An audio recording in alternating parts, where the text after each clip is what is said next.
ಹಿಂದೆ ಮುಂದೆ ಎರಡು ಪ್ರೊಟೆಕ್ಟಿವ್ ವೆಹಿಕಲ್ಸ್ಗಳು ಪಾಸ್ ಆಗ್ತಾ ಇರುತ್ತೆ ಬ್ಲಾಕ್ ಹೋಗ್ತಾ ಇದ್ದಾಗ. ಸ್ಪಾಟ್ ಅಲ್ಲಿ ಇಂಜಿನಿಯರ್ಸ್ ಇರಬೇಕು ಕತೆ ಅಂತ ಗೊತ್ತಾಗ್ಲಿಲ್ಲ. ಈಗ ಲಾರಿ ಚಾಲಕನನ್ನ ಬಂಧನ ಮಾಡಿ ಪ್ರಾಥಮಿಕ ತನಿಖೆಯಲ್ಲಿ ಲಾರಿ ಚಾಲಕನ ನಿರ್ಲಕ್ಷ್ಯ ಬೆಳಕಿಗೆ ಬಂದಿದೆ ಅಂತ ಹೇಳ್ತಾ ಇದ್ದಾರೆ.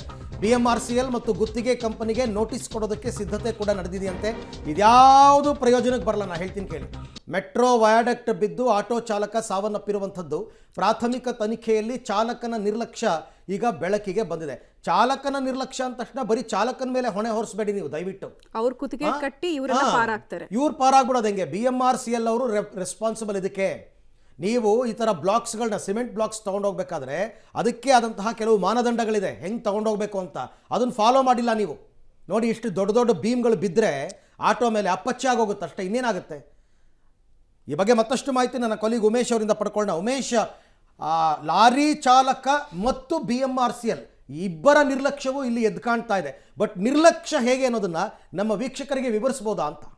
ಖಂಡಿತವಾಗ್ಲೂ ಅರವಿಂದ್, ಬೆಂಗಳೂರಿನ ಕೋಗಿಲು ಕ್ರಾಸ್ನಲ್ಲಿ ತಡರಾತ್ರಿ ನಡೆದಿರುವಂತಹ ಘಟನೆ ಇದು. ನಿಜಕ್ಕೂ BMSL ಅಧಿಕಾರಿಗಳ ನಿರ್ಲಕ್ಷ್ಯ ಎಷ್ಟರ ಮಟ್ಟಿಗಿದೆ ಅನ್ನೋದನ್ನ ಈ ಘಟನೆಯಿಂದಲೇ ನೋಡ್ಬೋದಾಗಿದೆ. ನಾವೀಗ ಸ್ಪಾಟಲ್ಲೂ ಕೂಡ ಇದ್ದೀವಿ. ಇದು ಈ ಮೆಟ್ರೋಗೆ ಬಳಸುವ, ಮೆಟ್ರೋ ಅಂದರೆ ಸರ್ವಿಸ್ ಸೆಂಟರ್ ಏನಿದೆ, ಮೆಟ್ರೋ ಸ್ಟೇಷನ್ನು, ಅದಕ್ಕೆ ಬಳಸುವಂಥ ವೈಡ್ರಿಕ್ಟ್ ಇದು.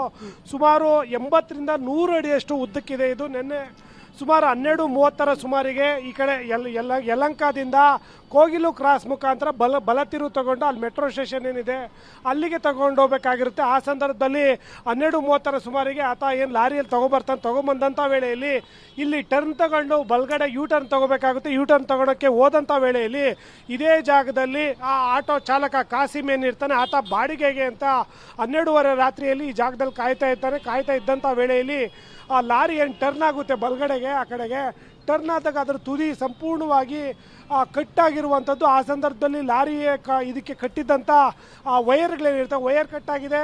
ಲಾರಿಯ ಚಾರ್ಸಿ ಸಂಪೂರ್ಣವಾಗಿ ಕಟ್ಟಾಗಿ ಆ ಆಟೋ ಮೇಲೆ ಬಿದ್ದಂಥದ್ದು. ಆಟೋ ಮೇಲೆ ಬಿದ್ದ ಪರಿಣಾಮವಾಗಿ ಈ ಜಾಗ ಏನಿದೆ ಇದೇ ಜಾಗದಲ್ಲಿ ಆಟೋ ನಿಂತಿತ್ತು. ಆಟೋ ಮೇಲೆ ಬಿದ್ದ ಪರಿಣಾಮವಾಗಿ ಸಿಡ್ಲಘಟ್ಟ ಮೂಲದ ಕಾಸಿಮ್ ಏನಿದ್ದ ಆತ ಹೆಗ್ಡೆ ನಗರದಲ್ಲಿ ಇತ್ತೀಚೆಗೆ ವಾಸವಾಗಿದ್ದುಕೊಂಡು ಆಟೋ ಚಾಲಕನಾಗಿ ಕೆಲಸ ಮಾಡ್ಕೊಂಡಿದ್ದ.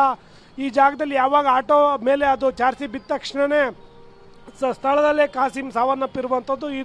ಇದರ ವೆಯ್ಟ್ ನೋಡಿ ಎಷ್ಟು ಅಂದರೆ 80ರಿಂದ 100 ಅಡಿಯಷ್ಟು ಭಾರ ಉದ್ದ ಇರುವಂಥ ಈ ಮೆಟ್ರೋ ವೈಡಕ್ಟು ಸಾವಿರಾರು ಟನ್ಗಳಷ್ಟು ತೂಕ ಇರುತ್ತೆ. ಅಷ್ಟು ಟನ್ ತೂಕದ ಆಟೋ ಮೇಲೆ ಬಿದ್ದರೆ ಆಟೋ ಸಂಪೂರ್ಣವಾಗಿ ಜಖಮ್ ಆಗಿರುವಂಥದ್ದು. ನೀವಿನ್ನು ಇದರ ಕಾಮಗಾರಿಯ ದುಸ್ಥಿತಿ ನೋಡಿ. ಕಟ್ಟಾದ ತಕ್ಷಣಕ್ಕೆ ಮಧ್ಯಕ್ಕೆ ಏನು ಕಬ್ಬಿಣದ ಸರಡುಗಳು ಕೂಡ ಕಟ್ಟಾಗಿರುವಂಥದ್ದು.